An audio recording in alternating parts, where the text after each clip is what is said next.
personal maid entered the carriage without my permission. This cunning woman had been assigned to me by the biological mother of my third brother, Chu Sheng, which made her a spy. The original owner of this body, Chu Shu, had always played with her so much that sleeping on her lap was just normal, and he had naively trusted her. But during all the years of his exile, she had stirred up trouble with the miners to ruin his reputation, provoked riots, and had even tried to kill him on multiple occasions. However, as the new owner of this body, I kept my expression calm when this cunning maid mentioned that the main road was impassable due to rain and suggested taking a shortcut through Yuanbao town. I questioned her because that route was known to be dangerous and full of bandits. She quickly changed her tone and insisted that those stories were only rumors. Additionally, she wanted us to spend the whole day playing just like we always did. Damn, if I had still been the old Chu Shu, I might have fallen for it. All this happened a few days ago. During a Chu family gathering, my father announced a competition among his sons to choose the next family heir. I was the least liked of them all. Because I was born to a concubine, my family had ignored me my whole life, and people just knew me as the useless second son. Naturally, everyone glared at me with harsh looks, but I surprised them all by stating clearly that I planned to become the next family head. A servant actually dared to interrupt me, so I beat him up badly. The crowd watched in total shock. I did this because I was not the old Chu Shu anymore. I had been reborn into this world as a son of the Chu family. In this new life, I planned to fight for the top spot and destroy anyone who got in my way. To explain how this happened,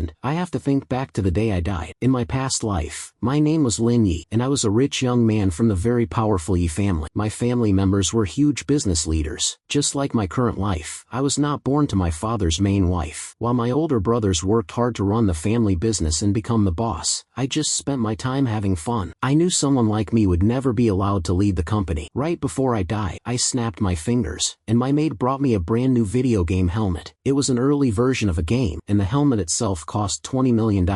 People said the game was even harder than the toughest ones out there. My friends, who were also in the same family situation as me, told me they were very jealous. I was excited to play, but as soon as I put the helmet on my head, I heard a message from one of my brothers. He told me that I was a secret danger and wished me a good time in my next life. My friends had no idea what was going on. Then, my head suddenly blew up, and that was how I traveled into this new world. I could not believe my brothers killed me when I never even tried to take their power. This made me look back at my life and feel sorry that I did not fight back when I had the chance. Suddenly, the old Chu Shu's memories filled my mind. Just like my past life, I was born to a concubine. My family treated me terribly after my mother died giving birth to me. The old Chu Shu was very weak. When my three brothers fought to be the next family head, I had chosen to help my oldest brother. This made my third brother so angry that he blamed me for a crime and sent me away to work in the mines. I was supposed to be stuck there for 3 years. However, the older leaders of the family suddenly decided to pick a new heir right away. Even though I was an outside child, they gave me the right to join the contest. That was why I was on my way back to the main house. As I grabbed a sword for the trip, I thought about how my new name sounded so familiar. I looked at my face in the shiny metal of the sword, and suddenly everything made sense. I dropped the weapon in total shock. I realized I was inside my favorite video game, and the body I now owned belonged to the final bad guy of the newest update. According to the game's story, I would become known as the most evil villain in the world because of all the bad things my family did to me. The game called me a demon lord who brought back a powerful evil group from 1,000 years ago. I would also become the boss of 4 amazing fighters. Thinking about all this, I did not know whether I should laugh or cry. After all, my fate was to be the biggest bad guy in the whole game, which meant the main hero would eventually have to defeat me. I scoffed, wondering if I was doomed to fail again just like in my old life. Back then, I had lived quietly like a sheep but still ended up being murdered. Since heaven had given me a second chance, I promised to live for myself this time and destroy anyone who tried to stop me. Just then, my personal maid, Chuyu, climbed into the carriage. She mentioned that she had heard a noise from outside and asked if I was doing okay. I watched her carefully while digging through the old Chu Shu's memories. The mother of my third brother had given her to me as a servant. The old me had been so foolish, actually believing the family sent her to help and that she cared about me. In reality, during all my years working in the mines, she had secretly caused trouble with the other workers to ruin my good name and start fights. She had even tried everything she could to get me killed. Knowing all this, I calmly told her that I had just dropped my sword. Chu noticed that I was acting different, but she still warned me that the heavy rain made the main road too hard to travel. She suggested that we take a quicker path through Yuanbao town instead. I asked her why we should do that, pointing out that the shortcut was very dangerous and full of bad guys who would steal from travelers. When she saw that I did not want to go that way, she quickly changed her plan and claimed that the scary stories about the robbers were just made-up rumors. If I were still the old Chushu, I definitely would have believed her lies. But I was completely different now. My cold look surprised her. Instead of getting mad, I just gently pinched her cheek and happily agreed that we should travel through Yuanbao town after all. She let out a big breath to show she was relieved, and I told her to go outside and get the carriage ready. She agreed to do so, but she seemed so nervous that she almost bit her tongue. She probably worried that I had figured out her evil plan. Finally, she calmed down and decided she was just worrying too much. It might seem crazy that I agreed to take such a dangerous road, but I actually had a secret reason. There was something incredibly important hidden right there in Yuanbao town. Because I had played every single version of this video game, I knew the whole story perfectly. I figured out that the main events of the game would not even start for another 20 years. This meant that a huge, lucky chance was waiting for me in Yuanbao town right now. Once we arrived in the town, Chiu asked me where we were going. She pointed out that this place was very far from our home and wondered why we were walking around such a poor, dusty little town. I ignored her questions because I was too busy looking around for a very specific shop. Soon after, I finally found what I was looking for, which was a store that sold secret boxes. I remembered from the video game's history that 10,000 years ago, a terrible disaster ruined many powerful groups of fighters. But before everything was destroyed, some extremely smart masters had invented special containers called secret boxes. These boxes were made to keep ancient books and fighting secrets safe. Back then, different groups used different materials and ways to build their boxes. Of course, the more powerful the fighting secret was, the nicer the box used to hold it. After those mighty ancient groups died out, many people started hunting for these secret boxes because the hidden treasures inside could completely change a person's life. Sadly, not every box held something good. Opening them was basically just a game of luck. Even though I knew this, I calmly walked right into the shop. I was a bit confused to see that the store was completely empty of customers, so I asked the shopkeeper if he was having a hard time making money lately. The man let out a sad sigh and explained that Yuanbao was just a poor, forgotten town. He told me that the people who lived there hardly had any money to buy things. Plus, he added that finding a good secret box was just as hard as winning the lottery. However, the shopkeeper confidently told me that I looked very different from the poor townspeople and could probably afford as many boxes as I wanted. He even bragged that he had just gotten a new group of secret boxes from the ruins of the southern barbarian mountains. Hearing his words, I fell deep into thought. Even though my Chu family was one of the best at teaching martial arts, the old me had been completely ignored and never taught how to train properly. Simply put, I was very weak. Right now, I was only at the body tempering stage, which was the lowest level any fighter in the game could reach by doing really hard physical exercises. Above this level were the blood condensation and innate stages, where the true masters were found. If I remembered the game's story correctly, there was once a servant who bought a secret box from this exact store. He later used what he found inside to become a great master and start his own fighting school. While I was thinking about this, another customer suddenly walked into the shop and loudly demanded that the shopkeeper sell him 2 secret boxes. The shopkeeper knew the man right away and called him Li Jing. The old man warned Li Jing not to waste his money on a risky gamble. He reminded Li Jing that the third young master of the Li family really liked him and was helping him move up in the world. The shopkeeper explained that if Li Jing was smart, he could use his good luck and friendships to eventually become a boss among the servants in the Li family home. Li Jing scoffed at the old man's advice. He argued that no matter how high he climbed, he would always be nothing more than a servant for the Li family. He believed that finding a good secret box could completely change his life forever. The shopkeeper just sighed and hoped Li Jing knew what he was doing before handing him 2 random boxes. At that exact moment, I stepped forward and calmly announced that I wanted to buy every single box in the entire shop. I felt very confident because I knew Li Jing was the exact same servant from the game's story. This meant one of those boxes definitely held a super powerful fighting secret. Seeing me step in, Li Jing quickly argued that he had arrived first. However, I casually reminded him that I had already claimed everything. I challenged him to do something about it if he had a problem. Trying to scare me, Li Jing proudly bragged that he worked for the Li family, which was one of the most famous and powerful families in Tongzhou. I just shook my head at his foolishness. I pointed out that he was only a servant, yet he was daring to use the Li family's good name to get his own way. I coldly asked if he had forgotten his place. Right after I said that, my guards stepped up to show him I meant business. Seeing my strong guards, Li Jing quickly understood he was in trouble and backed away. As I watched him carefully, I finally understood why he only became a medium-level bad guy in the game. Even after finding such a great power, he was simply too much of a coward. Luckily for me, he would not get the chance to find that power this time around. Li Jing could only watch helplessly as my men packed up all the secret boxes. Along with feeling embarrassed, he seemed to sense that something incredibly important had just been taken from him. Because of this, he quietly promised himself that he would get payback against me. A little while later, back inside a cozy inn, I did not waste a single second and started opening the secret boxes. After cracking open a huge pile of useless ones, I finally hit the jackpot. Tucked inside one of the boxes, I found a special glowing stone called a record crystal. Looking closely at the glowing stone, I realized it held a secret Taoist training book called the Innate Arts. This was a level 4 technique. It made perfect sense why the game's story had Li Jing becoming a great master so easily with this item. In the game world, fighting skills were split into 9 levels. The first 3 levels were the lowest, but they were still good enough for small groups to pass down to their students. Levels 4 through 6 were special treasures powerful enough to build whole new fighting schools. Levels 7 through 9 were legendary secrets only found in the strongest groups in the entire world. I knew there were actually 2 more levels above the 9th, but those were useless to me right now. Still, this innate art was exactly what I needed. It could clean my body and completely rebuild my fighting base. Simply put, it was an amazing shortcut that worked for anyone, no matter their age. With this power in my hands, I finally had a real chance to stay alive and maybe even take control of the Chu family one day. This made me super excited to see what was hidden inside the rest of the boxes. Meanwhile, on the other side of town, Li Jing politely greeted a large man. This man was Li Tong, the boss of the Li family's traveling merchants. Li Tong casually invited Li Jing to hang out and have a good time. However, Li Jing nervously explained that he had been robbed. He complained that the thief had completely ignored him even after he had mentioned the powerful Li family name. This caught Li Tong's attention right away, and he demanded to know exactly what had happened. After sending away the dancing girls around him, Li Tong listened as Li Jing told him the whole story. After listening closely, Li Tong thought about the problem for a moment. He decided he would not let anyone connected to the Li family, even a simple servant, be pushed around so openly. Because of this, he ordered Li Jing to send a spy to find out who the troublemaker was. Half an hour later, a servant came back with the answers. The spy reported that the person who took the boxes belonged to the Chu family. Hearing this news, Li Tong immediately realized things had gotten very complicated. Out of the 3 biggest families in Tongzhou, the Shen family was the strongest, the Chu family was second, and the Li family was last. Li Jing could only grind his teeth in frustration, believing that even if their own masters came to help, they probably could not do anything against the Chu family. Feeling confused, Li Tong wondered out loud why someone from the fancy Chu family would be visiting such a poor, dusty town in the first place. Naturally, he asked for the exact name of the person. As soon as he learned that the person was me, Li Tong immediately changed his mind and announced that he would take care of the problem himself. Li Jing nervously reminded his boss that I was still the second son of the Chu family. However, Li Tong just laughed out loud. He explained that my reputation was so awful that even a servant was respected more than me. He added that everyone knew I was weak and easily scared. Li Jing acted like this made him feel better, but deep down, he still had secret doubts after meeting me face to face. While they were planning against me, I was busy training in my room. I had found another fighting secret inside a different box. This one was a level 2 sword skill called the Sleeve Azure Dragon, and it was surprisingly easy for me to learn. Just as I was practicing, I suddenly heard a loud noise coming from outside. I discovered that the loud noise was coming from Li Tong and his gang. Li Tong yelled for me to come outside, give back all the secret boxes, and say I was sorry to Li Jing. He warned that if I did not listen, I would be in big trouble. I calmly walked downstairs and asked what exactly they planned to do if I said no. One of Li Tong's men sneered at me and made fun of how weak I looked. Then, he foolishly threatened to kill me. I barely reacted to his rude words. Instead, in the very next second, I used my new Sleeve Azure Dragon sword skill. Li Tong and Li Jing stared in complete shock as they watched their man fall dead to the ground. I coldly told them that I really hated being threatened, and I challenged all of them to try and fight me. My maid, Chiyu, had been watching the whole time. She could not believe that her useless and weak master had just taken someone's life. Li Tong looked just as shocked before he became extremely angry. I slowly started walking toward him. Faster than he could blink, I suddenly moved right in front of him. I pressed a knife close to Li Tong's neck and called him a fool for starting trouble. I reminded him that even if my family did not like me, I was still a proud son of the Chu family. Finally, the silly man understood how dumb his actions were. Trying to hurt me was the same as insulting my entire powerful family. To his surprise, I handed my knife to Li Tong and told him to hold it. When he hesitated, I gave him a cold stare, showing him that I would not ask twice. This scared Li Tong into taking the weapon. Then, I shocked everyone by ordering Li Tong to kill me right there. Seeing how scared the group was, I even moved closer to help Li Tong do it. Terrified, Li Tong dropped the knife, begged for forgiveness, and admitted he was wrong. I slapped him several times and pointed out that I had given him a chance to strike, but he had refused. Then, I ordered him to pick up his dead man's body and get out of my sight. Chiyu watched everything happen, wondering if I was really the same young master she had known before. As soon as Li Tong and his men ran away to safety, Li Tong became super angry again. To let out his anger, Li Tong slapped the foolish Li Jing for getting him into this mess. He promised to punish Li Jing later, even if the third young master liked him. Later that night, I called for one of my guards. The man respectfully bowed and asked why I had asked to see him. I looked at the guard, whose name was Gao Bei, feeling a little sad. I thought about how this loyal man had been treated so unfairly. I asked him if he was mad at me, since I had been blamed for a crime, sent away to the terrible mines, and dragged him down with me. Gao Bei said he was not upset at all. He explained that it was just his job to serve his master. Because of his answer, I pointed out how badly everyone had treated him. I reminded him that all the other guards his age had moved up to better jobs, yet he was still stuck as a poor, basic guard. I asked him again if he felt even a little bit bitter about it. Gao Bei replied that he was clumsy and not very smart, so he was perfectly happy with his low job. I stared at him very carefully. I made sure my face showed that his silly lies could not fool me. I told Gao Bei not to worry because we were both in the same bad spot. But, I explained, this also meant we could climb out of this hole and become powerful together. Of course, Gao Bei agreed with me right away. However, I pointed out that he still did not understand my real plan. I told him that people like us needed to take big risks if we ever wanted to move up and have better lives. I told Gao Bei to go to Shangmang Mountain right outside Yuanbao town to give a message to the leader of the bandits. I promised Gao Bei that I would make him my most trusted helper, which made him think very hard. He noticed that I was acting differently than before, so he decided to take a chance and follow my orders. I handed him a closed letter and warned him not to mess up. I smiled a sneaky smile because I had already set a trap. I knew that if Chiyu tried to trick me, my plan would work perfectly. The next day, we were on our way back home. Chiyu asked me where Gao Bei went, and I explained that he traveled ahead to tell my family I was coming. Hearing this made her secretly happy, and she thought to herself that I would not survive the trip. She acted very surprised when I suddenly asked her if we might run into bandits. She pretended to be scared and told me I should not say such bad things. I calmly pointed out that surprises can happen at any time, but she just acted like I was making a silly joke. Right then, our carriage stopped moving, and I knew the bandits had arrived exactly as I had planned. The bandit leader, Lian Lozan, called out and asked if the people inside the carriage needed a special invitation to come out. Everyone was surprised when I stepped outside and stayed very calm while facing him. I explained to him that we only had money and no items to trade because we were not a traveling store. Lian Lozan then asked me if my money would be enough to save my life. From inside the carriage, Chiyu watched with a smile as I tried to convince the bandit to take the money and let me live. I told him that since he knew who I was, he could get a lot of help from me later on. The bandit leader just laughed in a mean way and said that I was a useless young master. He added that he would rather kill me to keep his tough reputation than take a chance on me. Watching this happen made Chiyu very happy, and she thought to herself that hiring Lian Lozan to get rid of me was a great idea. I could tell the bandit would not listen to reason, so I decided I had to fight. I rushed right at him, which totally surprised him. He quickly got his balance back and swung his giant sword at me. Right away, I noticed that Lian Lozan was not a real trained fighter. He did not have any special energy inside him and was only using his normal muscles to fight. His moves were also very messy and wild, which made me realize I actually had a good chance to win. Lian Lozan could not believe that I was able to push his sword away. He gathered himself and swung his huge sword at me again, but I easily dodged out of the way. Our fight quickly turned into a game of chase, and he just could not manage to hit me even once. The other bandits stood on the side and thought the fight was very funny. They laughed and made fun of me because I kept jumping out of the way. However, their boss was getting more and more angry because he kept missing me. He started yelling and totally lost his focus. I saw him getting sloppy and knew this was my big chance. I pulled out my dagger and used my special sleeve Azure Dragon move. Lian Lozan just barely moved out of the way in time, but I was not done yet. While he was off balance, I swung my dagger again and gave him a bad cut. Because he was hurt, the bandit leader had to step back away from me, and his men quickly rushed over to see if he was okay. Lian Lozan realized that if he had not moved away in time, I might have killed him. I thought to myself that I had not practiced my special sleeve Azure Dragon move enough. If I had, he never would have been able to dodge it. Seeing that I was dangerous, Lien Lozan loudly ordered his men to attack. Just like that, his whole group ran toward me with their weapons ready. Suddenly, another voice interrupted them. The man asked who gave Lien Lozan permission to kill without asking him first. The new people were actually another group of bandits. Their leader, Manhwa, pointed out that he heard there was a lot of money to be made here and demanded they share the prize. Chiyu looked very surprised to see these new bandits. She guessed that my stepmother had sent them. However, she could probably tell from my face that this was not true. Lien Lozan became very angry at Manhwa and told him that this was his area. Manhwa did not argue with that, but he explained that Lien Lozan kept getting in the way of his business, so it was only fair to fight back. Then, Manhwa attacked Lien Lozan with his sword. Because I had already hurt him, Lien Lozan had to quickly lift his weapon to block. Sadly for him, his sword was knocked right out of his hand. When that happened, he tried to run away, thinking it was the smartest choice. However, Manhwa did not want to let him get away. Lien Lozan was too slow, and Manhwa's attack sliced him completely in half. After that, Manhwa ordered his men to finish off the rest of Lien Lozan's group. I could tell right away that Manhwa was a real trained fighter, unlike Lien Lozan who just taught himself. I politely thanked Manhwa for his help. Manhwa tried to act tough and asked what made me think he came to save me. Right at that moment, Gao Bei showed up. He was very thankful that he had made it in time. This was the secret job I had sent him to do earlier. Since Manhwa had already read my letter, I offered him a deal. I explained that killing me might earn him a few thousand pieces of silver, but keeping me alive would get him strong, refined metal to replace his gang's terrible weapons. Manhwa thought very carefully about my offer. While he was thinking, I looked at the dead bandit leader and thought about how my stepmother, my father's second wife, was the one behind all of this. Even though I was not born to the main wife and had no chance of taking over the family, she still wanted to get rid of me. Of course, Chiyu helped her with this evil plan. That was exactly why I made my own plans. I figured that if my stepmother could pay bandits to kill me, I could pay other bandits to keep me safe. After thinking about my deal, Manhwa shared his doubts. He said the strong metal was too valuable to my family. I calmly agreed with him but reminded him that my family had already kicked me out and wanted me dead. Because of that, I did not care about what they wanted anymore, and I was happy to sell him the metal for a very low price. Manhwa agreed that every big family has its own messy problems, but he noted that I was very honest about mine. Before leaving, Manhwa told me to find him if I ever needed anything else. He even offered me a special discount if I ever needed him to get rid of my own family members or friends. I thought to myself that Manhwa was definitely a unique guy. I knew I only survived this mess because Gao Bei had done his job well. Now, it was finally time to deal with Chiyu. A big, wicked smile spread across my face as I thought about what to do next. Thinking about Chiyu, she started sweating a lot when she realized her plan to kill me had completely failed. As soon as I got back into the carriage, she dropped to her knees and pretended to be a scared little girl. I decided to play along, thinking to myself that she was a very good actress. I asked her if she was scared because her plan to get rid of me did not work. She quickly answered that I must be joking and wondered why she would ever be sad about that. I immediately stopped pretending and grabbed her by the neck. I asked her if she really thought I was a fool. I gave her a cold warning to start talking if she wanted to live. While struggling to breathe, she begged me to let her go and promised to tell me everything. I let her go and demanded answers. Chiyu then explained her boss's plan. She said my stepmother wanted to kill me just because I used to help my oldest brother, and they were afraid I might cause trouble for them later. She also added that her boss had already won the trust of my fourth brother. To make things clear, I should explain how my family works. My father, Chu Zongguang, has 4 wives. The first wife is the main wife, and her son is my oldest brother, Chu Kai. The second wife is my stepmother, who is Chuyu's boss. She is the mother of my second brother, Chu Shen. Then there is the third wife and her son, my fourth brother, Chu Shan. My own mother was just a minor wife who died when I was born. This made me the second oldest son, but I still did not have full rights in the family. Because of my low position, the old me decided to help my oldest brother and the main wife. I thought Chu Kai would be the boss of the family one day, but when my brother Chu Sheng told lies to get me in trouble, my oldest brother did nothing at all to help me. I thought about how the old me was just like how I used to be in my past life. Being born without full family rights made me give up on fighting for power. But this time, things were going to be different. I planned to take over as the head of the family and use all of the family's money and power to make myself even stronger. Next, I asked if Chiyu had any proof that my stepmother planned the attack. She shook her head and explained that her boss only talked to a trusted helper, who then hired the bandits, so there was no real proof. Now totally terrified, she threw herself at my feet and begged me to let her live. I agreed and told her that I never hurt women. She finally let out a big breath of relief, thinking she was safe. But right after After that, I quickly snapped her neck. I wondered to myself how she could be so silly. She was caught being a spy and still thought she would be let go. 7 days later, I arrived at Wei County in Tongzhou Prefecture, where my family's big house is located. As soon as I walked in, the first person I saw was my stepmother, the second wife. Looking at her, I remembered that she came from a very powerful family of fighters. 20 years ago, my father marrying her helped him become very strong in our area. Knowing that this woman was very mean and dangerous, I happily said hello to her and gave her lots of fake compliments about how pretty she looked. Meanwhile, she looked at me and wondered why I was still alive. She probably thought about how useless Chi was for failing such an easy job and letting me travel the dangerous road safely. Even so, she answered me coldly and right away asked me where Chi was. I lied without any shame and told her the girl was too weak to handle me, so she died. I even casually suggested that my stepmother should send me a new maid. Hearing this, she immediately narrowed her eyes at me. My stepmother realized that if Chi was really dead, I might be giving her a hidden warning that I already knew about her secret plan to kill me. She also noticed that I was completely different from the shy boy who used to be too scared to even look at her. As she walked away, she told me to come inside because the family and my father were waiting for me. As soon as I walked into the room, I politely greeted everyone. My father noticed that I had returned, and deep down, I thought about what kind of man he was. I knew my father was a very strong fighter who was even more powerful than the Li family, a group that had ruled our area for hundreds of years. Even though he looked quite young, I knew he was actually in his 50s. This was because he had reached a super high level of training where his body and energy were perfectly strong. Usually, my father never cared about family business because he only cared about his training. Sadly, even with all his skills, he had not gotten any stronger in the last 20 years. To start the meeting, my father announced to everyone that it was finally time to pick the next leader of the family. Hearing this, the first wife spoke up right away. She explained that there was no need for a meeting because her son was the oldest and should automatically become the next family head. But my stepmother quickly disagreed. She pointed out that our family was not like the royal family, where the oldest child just gets everything without working for it. The third wife, who was clearly teaming up with my stepmother, agreed with her. She added that it would be much better if my father picked the best son for the job himself. Because of that, my father declared that all of his sons would be put in charge of different parts of the family business for 1 whole year. He explained that whoever did the best job after that year would become the new family head. Only the second and third wives agreed with my father's idea. I just laughed to myself, knowing that not even the older family members would dare to argue with his rules. On the other side were the first wife and her oldest son, Chu Kai. Both the mother and the son were very bossy and even dared to argue with my father. It was easy to see why my father did not like them. Meanwhile, my stepmother was very mean and smart, just like a sneaky fox. But her son, Chu Sheng, was not nearly as smart and could not even hide how weak he was. Then there was the third wife. On the outside, she looked smart and acted like she did not care about who became the next leader. But in secret, she was just being careful not to show how much she wanted her side to win. After all, my father liked her the most, and he also seemed to favor her son the most. But the strangest person of all was my father. He had never cared about family business before, so I guessed he did not really care much about picking a winner now. Just as I expected, the first wife looked at me, hoping I would take her side because of my past loyalty. The old me would have agreed with her and fought against my father's plan. But to everyone's surprise, I stood up and clearly stated that I supported my father's rules. Both the first and second wives were totally shocked by my answer. Right away, my oldest brother, Chu Kai, spoke up angrily. He demanded to know what kind of nonsense I was saying and ordered me to fix my mistake. I quickly snapped back at him, reminding him that he was not the boss of the family yet. I pointed out that my oldest brother was acting extremely bossy in front of everyone. I added that if he ever became the head of the family, I did not even need to explain what terrible things would happen to all of us. Chu Kai became very angry, but my father stopped him and ordered him to be quiet. My father firmly stated that he would not change his mind and that the rules for the test were completely set. Seeing my chance, I calmly asked my father to give me more jobs in the family business. I reminded him that I had been running the mines for years, and I explained that I could not do any better if I did not get to try new things. My father was completely surprised that I suddenly wanted to do so much more. At the same time, his three wives clearly thought my brave request meant I was trying to win the top spot as the family leader. Just then, an older family helper named Manager Lu stepped forward. He rudely pointed out that the mines were already part of the family business, so he warned me not to ask for too much. In response, I waved my hand and told the man to come closer closer so I could tell him something. Manager Lou walked up to me, still acting very proud and completely unaware that he had just crossed a big line. Without wasting any time, I suddenly punched him hard in the stomach, which made him cough up blood. I did not stop there, and I kept hitting him over and over without holding back. The rest of the family watched in total horror as I kept hitting the manager. My stepmother wondered to herself if I had gone completely crazy. Then, my father exploded with anger and demanded to know if I was trying to disrespect him in front of the whole family. Hearing him, I finally stopped. I calmly asked everyone when a simple servant was allowed to speak so rudely to a young master like me. I also asked if my being away for a year and my father locking himself away to train had made the workers forget the rules. I mentioned that my father was simply too nice. I explained that if that servant had acted like that at the mines with me, he would have lost his life before he even knew what happened. I made it perfectly clear that I was not as forgiving as my father. My father could not argue with what I said. Even though Manager Lou was connected to the first wife's family, he was still just a worker. My father realized that his hiding away to train had actually caused some of the servants to forget how to behave properly. To keep from looking weak, my father decided to punish me. He took away 3 months of my allowance and said the money would be used to pay for the manager's doctor bills. I politely accepted my father's punishment, but I still insisted that I could not win the big family contest if I only had the mines to manage. My father was now trapped. He thought to himself that he never actually wanted me to be part of the big test to become the family leader. However, he knew that saying no to me out loud would prove that he was treating me unfairly. Right then, the first wife spoke up. She loudly complained about how silly everything was and reminded everyone that I had just beaten up a man right in front of the whole family. In reply, my father coldly asked her what she wanted him to do about it. That made her quiet down right away. Because of all this, my father finally agreed to put me in charge of the travel caverns too. I bowed respectfully and thanked my father for the new job. However, inside my head, I was laughing at the first wife and her son. Even though she came from a very strong family, she always argued with my father, and her son was completely useless. To put it simply, I knew their chances of winning were already over. Just like that, the big family meeting ended, and my father told everyone they could leave. As the family walked out, my stepmother could not stop staring at me. Before this, she thought the first wife would be her biggest enemy. She never expected that I would change so much in just one single year. Later on, inside my stepmother's house, my second brother, Chu Sheng, quickly asked his mother about the bad guys she had hired to kill me. She admitted to him that she had made a mistake and had not realized how strong I had become. Even so, she told her son to stay calm and not to panic. My stepmother believed that after how I acted at the meeting, I would never become the next family leader. The first wife and her son had already ruined their chances, and my youngest brother was still just a child. This made my stepmother think her own son was the perfect choice. When her son asked about the workers in the travel business, she smiled an evil smile. She controlled all of those workers, so she felt completely sure that I would not be able to boss them around or change their minds. Later, Gao Bei and I walked into my family's medicine shop. I went there to pick up my share of special training supplies, which I had not bothered to collect for many years. Gao Bei mentioned this to me, but I simply told him that things were different now. Just as I expected, one of the shop workers looked at me with an ugly, mean face and made fun of me, calling me a useless young master for even showing up. The worker acted even more stuck up when Gao Bei explained that I was there to pick up my supplies. For a long time, my oldest brother, Chu Kai, had been taking my share for himself. Feeling a bit annoyed, I asked the worker if I had ever said it was okay to give my things to my brother. The silly worker answered that if I was upset about it, I should go complain to Chu Kai instead. I was just about to hit him and teach him a harsh lesson, but right then, the shop manager rushed over and quickly slapped the worker across the face. The manager yelled loudly, asking the worker if he was crazy to speak so rudely to a young master of the family. The worker tried to explain himself, but that only made the manager much angrier, and he asked the foolish worker if he had a death wish. Then, the manager turned toward me and bowed very politely. He begged me to forgive them and explained that the worker was just stupid and did not know any better. To make up for the mistake, the manager gave me special blood pills and lots of other useful training items. I took the items and left the shop, but only after warning him that someone talking to me like that must never happen again. This made the manager let out a big breath of relief. Still feeling very confused, the worker asked the manager why he got slapped. The manager answered that the slap was actually to save his life. The worker was totally shocked when the manager explained that if he had not stepped in right then, I would have beaten the worker so badly that the manager would have had to pay for a doctor. The manager strongly warned him to never make me angry again because the person I am now is completely different from the boy I used to be.